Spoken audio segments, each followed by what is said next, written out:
حبايب، أنا النهاردة معاكم فيديو جديد من قبول السيد الطيب. بالنسبة للحبايب اللي ظهروا معي على اليوتيوب، واللي عدد المشتركين اللي زاد، أنا طالع أشكر الحبايب طبعا. وواجب عليا إن أنا بشكر الحبايب طبعا، وفي ناس كتير بتقول لي طب اشكر حبايبك.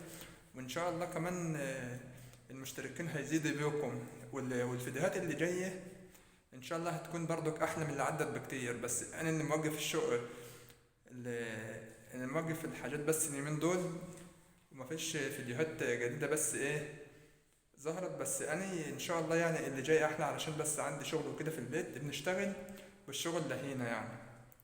وان شاء الله الحبايب اللي موجودين معايا على الصفحة انا طالع اشكرهم، بقول لهم يعني جميلكوا دوت فوق راسي من فوق طبعا. والحبايب اللي بتكتب لي برضك على التيك توك وعلى كواي وعلى الفيس، والحبايب اللي ظاهرين معانا في كل مكان طبعا، واللي على اليوتيوب برضك. انا بحب اشكر كل الحبايب اللي موجودين. يا ريت تشرفونا كده في صفحتي برضك، ومحدش ينسانا في الاشتراكات، والناس الحبايب اللي ظاهرين معانا. ان شاء الله القناة برضك هتوصل بيكم، والفيديوهات برضك اللي جايه هتكون احلى من اللي عدت بكتير. واللي عايز حاجة مثلا يعملها على اليوتيوب، او اللي عايز يسجل اي صفحة، انا برضك خدامة، مش هقول لحد لا. ويا ريت اللي عامل صفحة او اللي عامل حاجة يكون المحتوى بتاعه خاص ليه هو بس.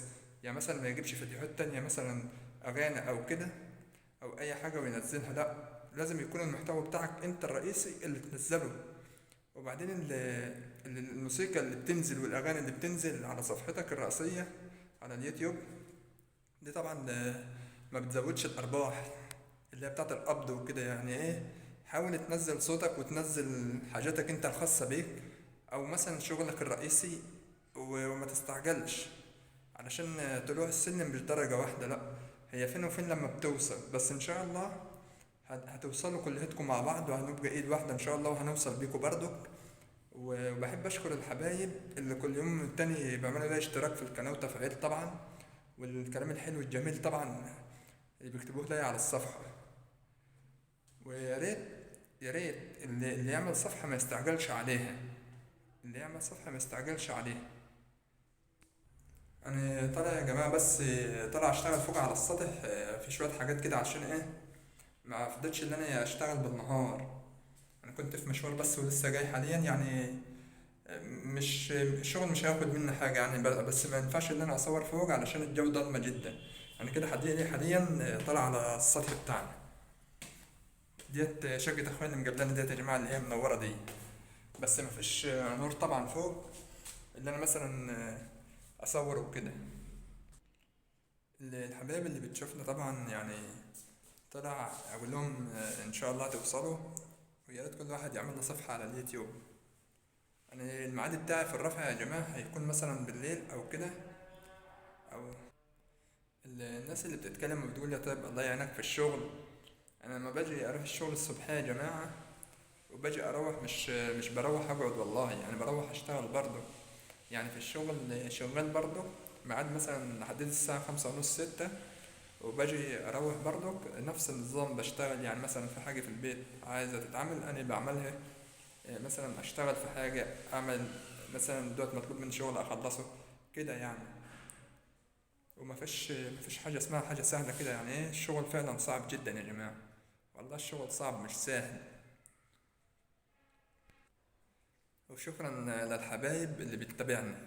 انا طالع بقول لهم شكرا شكرا، معنى شكرا يعني واجب علينا طبعا ان احنا نطلع نشكر الحبايب اللي شرفوني في صفحتي على اليوتيوب.